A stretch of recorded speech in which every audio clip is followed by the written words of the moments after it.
Okay, here we go. Hello everyone. So I'm here with the DIXON family, and the DIXONs are testing for their black belt, first degree black belt. And we're going to start by them introducing themselves, and then we're also going to tell a little bit of their story and just share the experience of black belt testing. So, but this all started from somewhere, and we want to know where that is. So let's see, let's let them introduce themselves. Go ahead. I'm Adam Dixon. I'm Colton Dixon. I'm Sharon Dixon. Mason Dixon. Hey. And so our story is we actually started at a different place, and we're there for a while, and it just wasn't the right fit. I shouldn't say we started. My boys started there, and we just stood on the sidelines and we watched them, and it just became apparent that that wasn't the right fit. However, they still really enjoyed martial arts, and they wanted to continue. And so we recalled seeing Premier Martial Arts staff, in particular Cody and Mr. Ben, at a Ninja Turtles show at movie, talking about Premier. And so we said, well, let's go check that place out. And it was just immediately apparent that they had a passion for the students. They had a passion for teaching them not only the right moves, but character was a huge part of that. And I really appreciated that as a mom and as a teacher, that it wasn't just physical training, that there was the spiritual or the soft technique side to it. And so the boys did it for 3 months. 3 months, and then Adam and I were doing CrossFit classes. And Adam said, well, I'm going to start. He's like, I want to do this. No. It was, I was sitting there watching, and Miss Erin came over, and she's like, why don't you just get out there? I'm like, no, I'm not. She's like, well, you're here anyways. You might as well just get out there.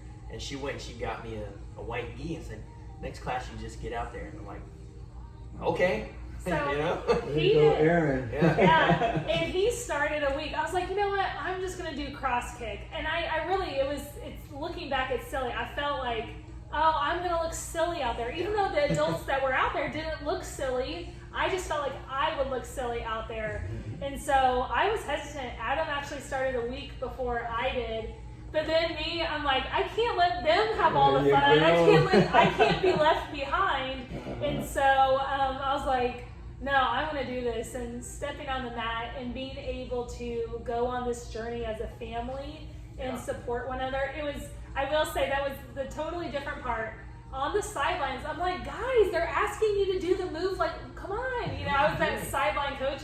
And then I got on the mat and I'm like, oh, it's not that easy. Okay. You know? They're like, so it's not that easy. I'm like, so sorry kiddos for that. Well, let me just say I'm glad that you all came and joined our school. Number two, I'm glad that you guys joined in and you're doing this as a family. Y'all bring the light and the love and the passion and the excitement to every class with you, and I think that you're being a blessing to all the people that are here. Thank you. So tell us a little more about your story. So yeah, we just continued on a journey, and I'll let Adam just it was the atmosphere when we walked in that place. It's totally different than anything else. Just one thing I remember, it was actually the boys' second class they had, and as soon as we walked in, Mr. Seth is teaching the kids class, and he's like, "Hey Mason, hey Colton." And this is the second day. He knew their names. I was like, man, he has like 60 kids out there, and he remembers my kids from just Tuesday, 2 days ago. I was like, that right there, man. There you go, Seth. Yeah, that really touched my heart. And I'm like, these people care about our kids. You know, they're invested in them. To know my kid's name in 2 days with 60 other kids, that was impressive, Mr. Seth. So. Do you remember what does Mr. Seth do at the beginning of the class when you guys first started? When you were at detention? Do you remember? He would always try and make us laugh. Yeah. To get us, and we'd have to do push-ups if he did. And what I love about that. I think he got you. At least some point. He never got you? He got me all the time. But what I appreciated, like I said, as a teacher, seeing that is just, I mean, sure, it was a way to get them to stand at attention, but it kind of breaks down that awkwardness or that uncomfortableness, and it's just a way that he related to the kids, and then that builds that trust where you're like, then you can start, like I respect and I trust this person, so therefore I'm going to listen to them and build my skill and trust what they say. What kind of school teacher are you? I teach, next year I'll teach 4th grade. I'm an elementary school teacher, math, science, and social studies. Okay. 2nd grade most of the time. Last year I did 3rd, and next year I'll do 4th. Awesome. So do you find your martial arts training and all the testing and everything being helpful to equip you for that? Oh, for sure. I will say the one thing back when I first read my 7 Habits book was just the personal ones, being proactive, having goals, not just for my career. Like goal setting is a big thing I do with my students. Yes. So I can take, a lot of the things I'm learning and apply that, have my students apply that in their goal setting. But putting first things first, and just having, like I said, not wasting time, so there's a lot of that. And then my kids love when I actually do martial arts in the classroom, because they'll do show and tell. I'm like, all right, guys, I need to practice my kata. And I end up kicking a desk, and Miss Dixon, remember when you kicked the desk? And so I do. And it was funny when I was talking to Miss Julie, because Julie said that she brings in her weapons and. Well, that's right. Julie's a teacher too. She's a teacher too. Yeah. So she was saying how she uses her fans to do different angles, and I was like, oh, now I know. As a math teacher, she gave me lots of good tips and tricks for the trade. That's great. What else? So with my work though, they don't really encourage martial arts in the workroom. And tell them what you do. And I've been told by my supervisor many times that I can't bring my nunchucks into work, and I can't bring them out on my route. That's the weapon I need the most work on. I just want to practice on my brace. And they're like, yeah, I'm sorry, we can't have nunchucks in here. You can't be karate kicking the packaging. I don't do that. You can't be doing martial arts in here. It's a work environment. You're gonna hurt somebody. So, but the route that I work on, you have to be ready. It's not the best route in the world. Most people won't go in these neighborhoods if they're not a millman. Okay. So my situational awareness, yeah, I'm ready. Very helpful, huh? It is. Good. You gotta stay on your toes with That's some right. Yeah. some people out there. So. And avoidance is our first goal. Yeah. Yet awareness is a huge part of avoidance, and then the ability to deal with it if you can avoid it. That's good. I'm glad to hear that. How about you guys?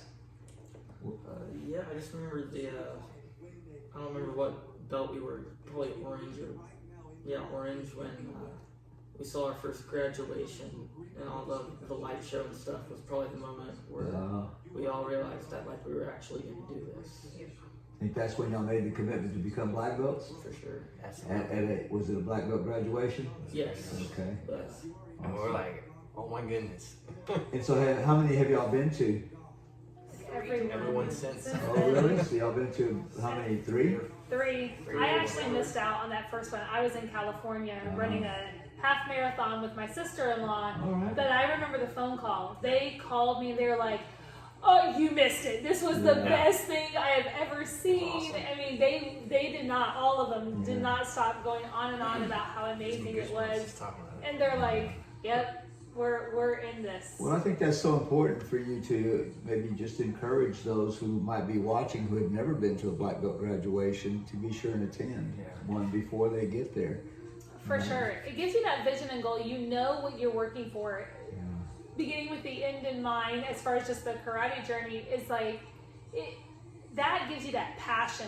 I want to look like that on stage. I want, that's what I'm working towards. So. And the mindset is that you can if you're willing to do the same training and put the work in. Yeah, I was a white belt at that first graduation we went to, and I'm looking at all these kicks and jumps and stuff. Like, there's no way I can do that right now.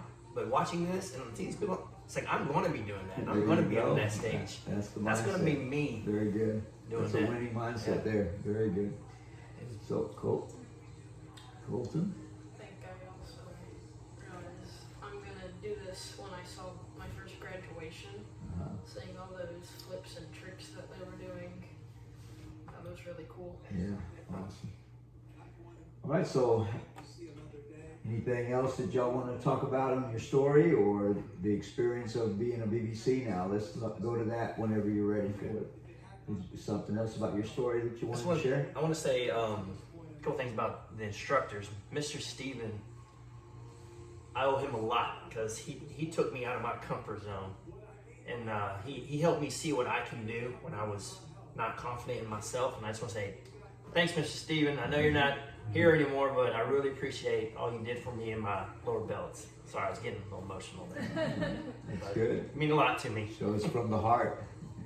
And speaking, like transitioning from, underbelt journey to now BBC, still underbelt BBC journey, Mr. Lincoln, we were talking about that earlier, and him saying, I keep getting it mixed up, so what was... He said he approached every black belt test or his black belt journey as he's not there to just get a black belt. He's there to become a black belt. And once he told us that, our mental attitude towards it totally changed everything. The way we approached all of our martial arts, every aspect of it. So if you're there just to get a black belt, you're missing out on so much more. Right. It's more than just that. It's about becoming a black belt, not just in the studio, but out in the real world. You take these values and lessons you're learning, and you establish it. You put them go forth in your life, and you'll change the world out there. You'll change people around you just by you being a better person and implementing the lessons you're learning. Yeah, I appreciate you sharing that because that's exactly our heart. That's what we want. What else? So, you want to say something, Cole? How's BBC treating you? Is it everything you thought? It's helped a lot, all the small techniques that you've taught us. So, sorry, Can you give me a specific one when you say small techniques, just maybe so everyone can understand a little bit more of what that little thing might be? That maybe if they know that ahead of time, they'll put more emphasis on it when everybody tends to maybe not do that. Yeah, like in the katas, the folds. Chambers, okay, folds. Yeah, that's good. Okay. What else? I'm gonna say when it comes to running, I still vividly remember my first power training, running the first mile. There was a parent on the course, and through deep breaths of, I felt like I was going to die. So I asked him, like, dude, how far have we gotten? He's like, you're halfway there. And I'm like, oh man, I think I'm gonna collapse here. And now it was just back in March my time was like 12 minutes, 30 seconds, something like that.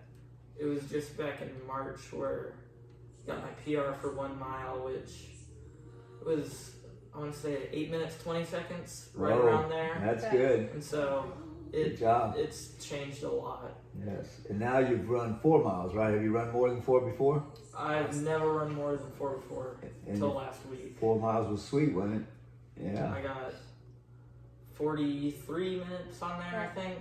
It was definitely the toughest run I've ever done. they were, Good. it was interesting because he was in particular a little bit disappointed. He really wanted to make that 40. And Right. I said, son, I have a question for you. When's the last time you ran 4 miles? It's like, I haven't. I'm like, that's a whole different journey. So you got a PR right now. Yeah. Of that. No. So, I mean, that's it. And I can say that he just brought something to mind, and I don't want to pass this over. What has meant a lot to me, like my growth, but like their growth. Like to me, they're 2 different people than when they started. And I think part of that's maturity, but the confidence that they have gained. I always call him my like awkward giraffe, like when he was younger, like just the running. I mean, he used to run all over the place. His running has come so far. Awesome. There was a phase training, and Mr. Seth probably remembers this. He was running towards the end. Oh, yeah. He was thrown up to the side, Oh, no. and then he kept running, but he never stopped running. Good he job. And threw up everyone had to take off their shoes because because they ran through it. Leave them outside on shoes. So, but sorry that's, everybody. but like, and for Those are the both of memories them, right there. They're priceless. Yeah, Right? and what the maturity in the journey I saw him going through in the last year, because of their age difference, I see Colton coming into that now's that time he's starting to come into it, where his running times, where he sees that it's that healthy competition that he sees, that he's like, I want to get closer to those times, like of his brother, and you beat him the last couple of times, so They push each other. they'll push each other, but That's good, that's the confidence they have, not only in their martial arts, but that I see even in school and going forward, the lessons that they've learned. That's priceless. Yeah. So yeah, I remember those early power training days. We were not happy. We were not happy to wake up and have to go run and have to go, work that hard. Going from that to no, I wouldn't say it if it wasn't true. There's not a single complaint during black belt training about getting up. Not a single one. Last night they were out late doing practicing for one of the performances. This morning I thought, they're gonna have a hard time waking up. Nope, they got up, got So their it breakfast. sounds to me like y'all practicing one of our concepts of no BCD. No BCD. So tell the audience what BCD is. No blaming, no complaining, no getting defensive. So important, right? And it's a hard one to do sometimes. It is. I mean, and we're gonna mess up. Oh yeah. But our goal has to be perfect. We want to be perfect. We may not be, so we're going to have grace for each other, right? And we're not going to judge each other. Right. But God knows our heart, and this is the culture we want, no BCD. And teaching that to other people so they can hold you accountable when There you you go. do try to blame them. That takes humility. Oh. That takes humility to be able to do that. Yep. All right, so what else? Anything else? So I'll talk about my soft technique that has been hitting home a lot since the whole virus has broken out, and it's begin with the end in mind. I had this, talking about the graduations, I had this awesome idea of what our graduation is going to be like, and being up there, our family, and it's just not going to happen, and that was frustrating for me, and I didn't want to do it. I didn't want to do Zoom. I didn't want to do that stuff, and I was getting in a mental state where I just didn't want to do it. I didn't want to put in the work. I wanted to be normal. Why couldn't the world just say, hey, no, let us do our graduation. We'll do all that stuff when we're done graduating, because I've seen those graduations and they're just awesome. But our graduation is going to be awesome too. It's just going to be different. We're going to put in so much work, and it's going to be just as awesome. And we're going to inspire the next generation to come be better than us. But I'm not going to lie, the Zoom, I was not in it. The end in mind was getting blurry in my head, and I wasn't focusing, and I wasn't putting forth the effort, and then it just came to me. I was like, I got to do this. I got to be a role model for my kids. I got to be a role model for all these other kids out here looking up to me in my group. So I just turned the switch, and it's nothing but positive. I can see the end. It's in a couple days, and I kept that in mind, and I hope that I've inspired you guys and your kids that are in my groups and around me. I hope that I've kept them on track, mentally and physically and spiritually. That was part of my goal to get to the end, is lift people up. So I hope that I did that for some of you guys. So I want to just take a pause and think a minute. Why did I ask you guys to come and tell your story? Think about that. And then I think, well, when did you guys become visible to me, and what called y'all's attention to me? From more than one person, I heard that you guys loved us. There was a love there. And so I'd like for y'all to talk a little bit about that, but I'd also like to say that when I heard that, I couldn't wait to meet you guys, because I just, felt like I was gonna fall in love with y'all too, and it was like that for me. I mean, first of all, I just really wanted to know, what is it that y'all love about us? And I've watched y'all, and I've watched y'all be dedicated. I've watched y'all be servants. I've watched y'all be leaders. I've watched y'all be students. And I've watched it now more so than ever, because we see it every morning, 6 days a week for almost 6 weeks now, right? And so what is it about us that you think was the main thing that made you fall in love with us? Why would somebody tell us that? Do you guys Anybody want to go first? Well, So I can always talk. when I walked in the first time, you could immediately tell that everybody there, they're friends with each other. And even if you walked in now, you can tell everyone there is friends with each other, which I couldn't say that about the last karate place I went to.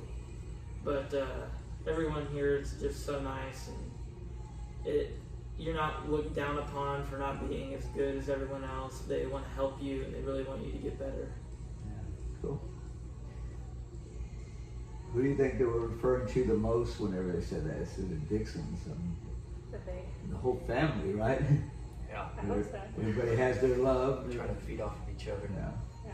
So, Anything else? I want to say, me personally, when I started going to this place, it changed me. You know, I felt like I was a washed up prior athlete that had no, Oh man. glory days, no glory days in front of me. You know, I've had 2 shoulder surgeries. Now he comes in second on all the runs, right? Oh, I'm coming for you, Owen. Yeah, Owen is first, and then we got Adam. But I went through a couple surgeries on my shoulder, and my doctor, he told me, don't even work out, don't lift weights, don't do push-ups for 10 years, because I had to have it repaired twice. So I'm like, I thought it was over, So I started running marathons, and I didn't like that. I was like, I don't want to do that. So I started putting on weight.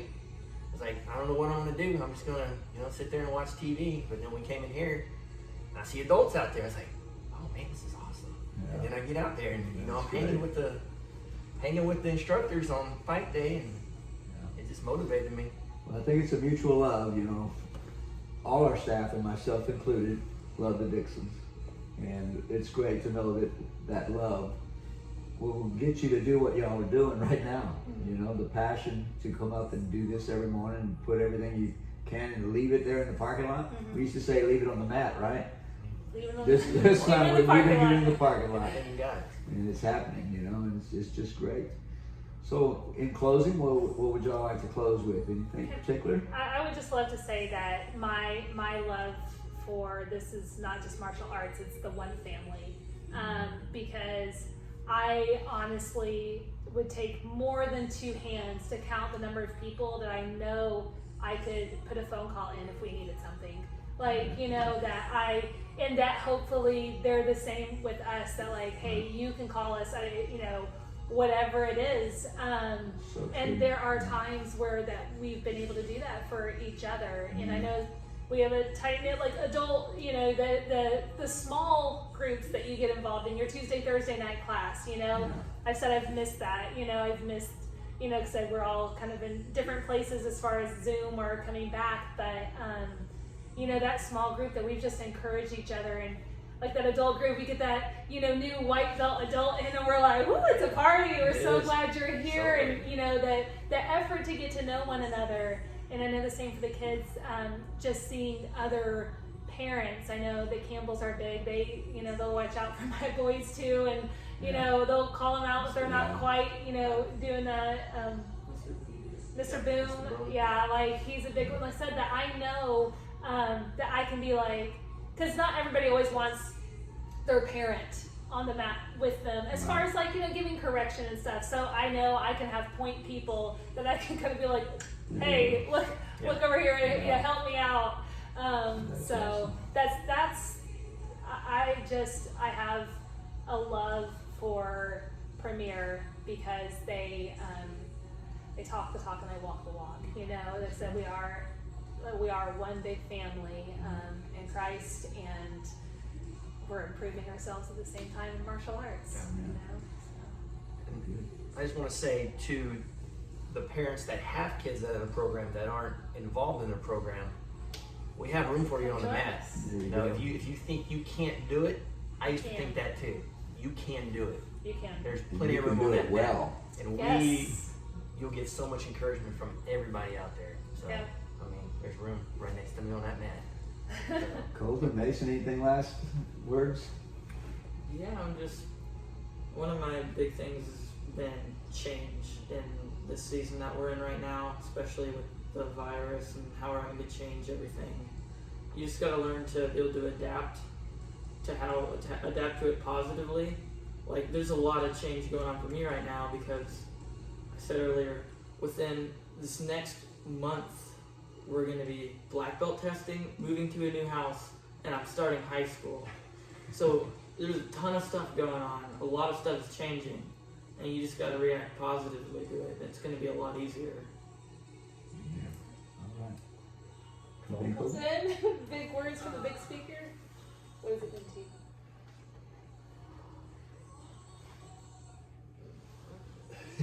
You already spoke up, huh? Say, He gets his No public, problem. gets his public speaking from me. Believe me, I didn't start out as one. Still work on it all the time. I'm getting better. Just know that this martial arts is going to help you be able to step up when you need to. And I think I've already seen you doing that. So really a pleasure to have y'all Thank you. and to feature you guys on this one. And tell all the students about it to listen in, and hopefully we'll get everybody to hear your story. All right, God bless all of you guys. I was thinking as you said that about us being one family and being there for each other. God in heaven is up there watching when we are doing things for each other, when we have a servant mindset, when we care about all of his children, when we care for one another. God is just smiling on us.